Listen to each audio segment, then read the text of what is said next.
आज सुबह जोमेटो पर थाली का ऑर्डर आया था। वैसे तो सुबह जो भी ऑर्डर आते हैं ज़्यादातर परांठे के ऑर्डर आते हैं, लेकिन आज थाली के ही ऑर्डर आए थे। सुबह से ही स्टार्ट हो गए थे थाली के ऑर्डर आना। तो जितने भी ऑर्डर आए थे आज थाली के ही ऑर्डर आए थे। तो यहाँ पर मैंने इनको बनाना स्टार्ट कर दिया था। इसको प्रिपरेशन टाइमिंग जो था वो 15 मिनट्स मिले थे मुझे जोमेटो से। आज जोमेटो और स्विगी से एक साथ ही ऑर्डर आए थे। हेलो गाइज, मैं हूँ ज्योति रोहिला फ्रॉम अपना किचन। मैं घर से ही एक क्लाउड किचन चलाती हूँ जिसके ऑर्डर जोमेटो और स्विगी पर भी जाते हैं। तो यहाँ पर मेरा ये ऑर्डर रेडी हो गया था थाली का, जो जोमेटो से आया था। तो इसका जो डिलीवरी बॉय था वो भी आ गया था। मैंने इसको टाइम से हैंड ओवर कर दिया था डिलीवरी बॉय को। तो वापस आने के बाद फिर दोबारा से मैंने साफ़ सफाई की और यहाँ पर भी एक थाली का ऑर्डर आया था जोमेटो से ही, तो जिसकी प्रिपरेशन टाइमिंग मुझे 18 मिनट्स मिले थे। तो ये ऑर्डर भी मैंने जोमेटो बॉय को हैंड ओवर कर दिया था टाइम पर। तो वापस आने के बाद मेरे पास एक और ऑर्डर आया था मैगी का। ये चीज़ मैगी का ऑर्डर था। ये ऑफलाइन ऑर्डर था यहीं सोसाइटी में से ही, जिसको मैंने रेडी कर दिया था टाइम से। तो यहाँ पर मैंने सबसे पहले मैगी को बना दिया था। बनाने के बाद इसको पैक करने के बाद फिर इसमें मैंने ऊपर से चीज़ मिला दिया और फिर इसको पैक कर दिया था। फिर इसको टाइम से ही मैंने हैंड ओवर कर दिया था कस्टमर को, वो खुद ही लेने आ गए थे। तो यहाँ पर फिर से मेरा एक और ऑर्डर आ गया था जोमेटो से, वेज आप्पे और वेज फ्राई राइस। तो सबसे पहले मैंने वेज आप्पे बनाए। तो यहाँ पर मैंने इनको बनाना स्टार्ट कर दिया था। प्रिपरेशन टाइमिंग मुझे 18 मिनट्स मिले थे इसको बनाने के लिए। आज बहुत टाइम बाद कंटिन्यू ऑर्डर आ रहे थे। बीच में थोड़ा सा कम हो गए थे ऑर्डर आने, कभी आ जाते थे कभी नहीं आते थे। तो ज़्यादातर कई बार ऐसे हो जाता है कि कई बार कम ऑर्डर हो जाते हैं, कई बार इतने ऑर्डर हो जाते हैं कि मुझे मैनेज करने मुश्किल हो जाते हैं।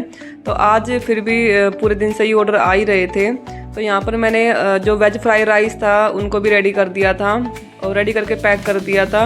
और जो जोमेटो बॉय था वो भी इसको लेने आने वाला था। तो यहाँ पर आप मेरा वीडियो कहाँ से देख रहे हैं मुझे कमेंट बॉक्स में ज़रूर लिख कर भेजिएगा।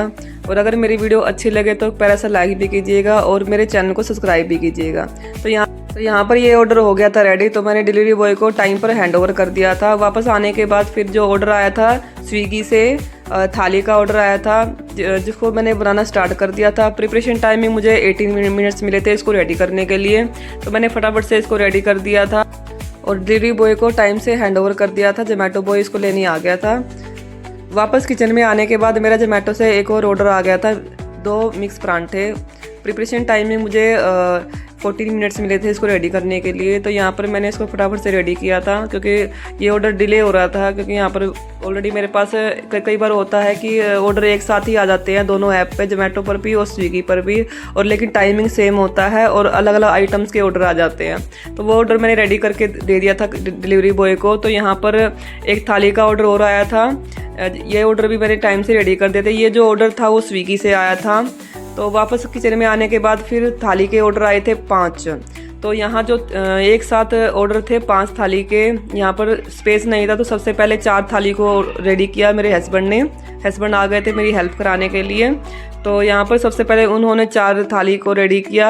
4 थाली में से एक थाली में राइस नहीं जाना था तो उसकी जगह मैंने चपाती कर दी थी। ये जो कस्टमर थे उन्होंने राइस के लिए मना किया था, तो मैंने उनकी जगह पर रोटी दे दी थी एक्स्ट्रा। तो हस्बैंड ने ये ऑर्डर रेडी कर दिया था और जो कस्टमर था वो इसको लेने आ गया था। कस्टमर जो है वो यहीं सोसाइटी में से ही आया था, तो उसको हमने ये ऑर्डर हैंड ओवर कर दिया था। उसके बाद फिर मैं वापस किचन में आई। किचन मेरी पूरी फैल गई थी क्योंकि एकदम से आज सुबह से ही कंटिन्यू ऑर्डर आ रहे थे और मुझे किचन साफ़ करने का टाइम ही नहीं लगा। तो मेरी पूरी किचन फैल गई थी। तो फिर मैंने इसकी साफ़ सफाई की। आज के लिए बस इतना है। Take care, bye bye, thank you.